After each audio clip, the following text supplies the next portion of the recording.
భారత communist party అఖిల భారత 24వ మహాసభలను పురస్కరించుకొని మత సామరస్యంకై సిపిఎం సీనియర్ నేత చల్ల వెంకయ్య కుప్పస్వామి సైకిల్ యాత్రకు తిరుపతి స్థానిక యశోదనగర్ సుందరయ్యనగర్ కూడల్లో సైకిల్ యాత్రను సిపిఎం జిల్లా కార్యదర్శి వందవాసి నాగరాజు జెండా ఊపి ప్రారంభించారు.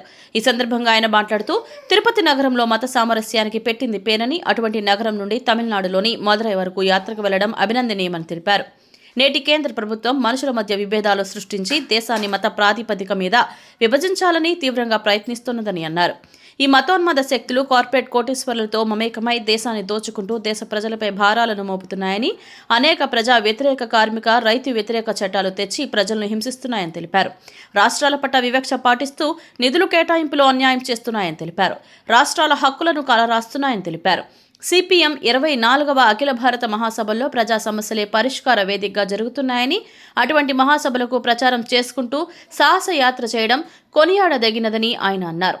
ఈ సందర్భంగా యాత్రకు నాయకత్వం వహిస్తున్న చల్ల వెంకయ్య మాట్లాడుతూ దేశ ప్రజలు మతోన్మాదుల ఆగడాలను సాగనీరని, ఆ విశ్వాసం తమకు ఉన్నదని తెలిపారు. ఈ యాత్రకు అపూర్వ ఆదరణ వ్యక్తం అవుతుందని ఆకాంక్షించారు.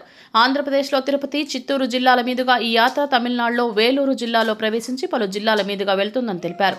ఈ కార్యక్రమంలో సిపిఎం నగర కార్యదర్శి కె వేణుగోపాల్, జిల్లా కమిటీ సభ్యులు S Jayachandra, doctor P Sai Lakshmi, నగర నాయకులు నరేంద్ర, మల్లికార్జున్, బుజ్జి, ఓ వెంకటరమణ, రెడ్డప్ప, బిర్లా నాయుడు, గంగులప్ప తదితరులు పాల్గొన్నారు.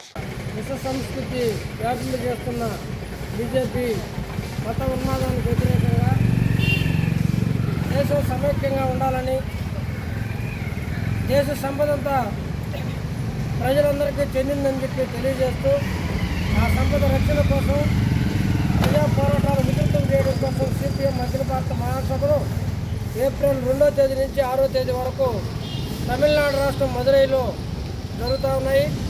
ఈ మహాసభలు పురస్కరించుకొని ఈ మహాసభల యొక్క విశిష్ట విషయాలను తెలియజేస్తూ మన తిరుపతి జిల్లా నుంచి చల్ల వెంకటయ్య గారు సిపిఎం పార్టీ ఇక్కడ చిత్తూరు జిల్లాలో ప్రారంభములు, గతంలో చిత్తూరు జిల్లా కార్యదర్శిగా కూడా ఉన్నారు ఆయన. అదే రకంగా రేణుగుంటలో సీనియర్ పార్టీ సభ్యులుగా ఉన్న కుప్పస్వామి గారు ఒక సాహస యాత్రలాగా ఈ యాత్రను ప్రారంభించారు. వారి యాత్రకి అడుగడుగున ప్రజలు స్వాగతం పలకాలని, వారు చేస్తున్న ఈ యొక్క ప్రయత్నంలో యువకులు, భారతదేశ ప్రజలు గమనించాలని ఒక పట్టుదలతో ఇంత వయసు మీరిన పరిస్థితుల్లో కూడా లెక్క చేయకుండా ఈ యొక్క సాహసానికి వాళ్ళు కోరుకున్నారు. ఇది అందరూ కూడా అభినందన విషయము. వారు మొత్తం కూడా వారి యాత్రకు స్వాగతం తెలియజేయాలని చెప్పేసి కోరుకుంటూ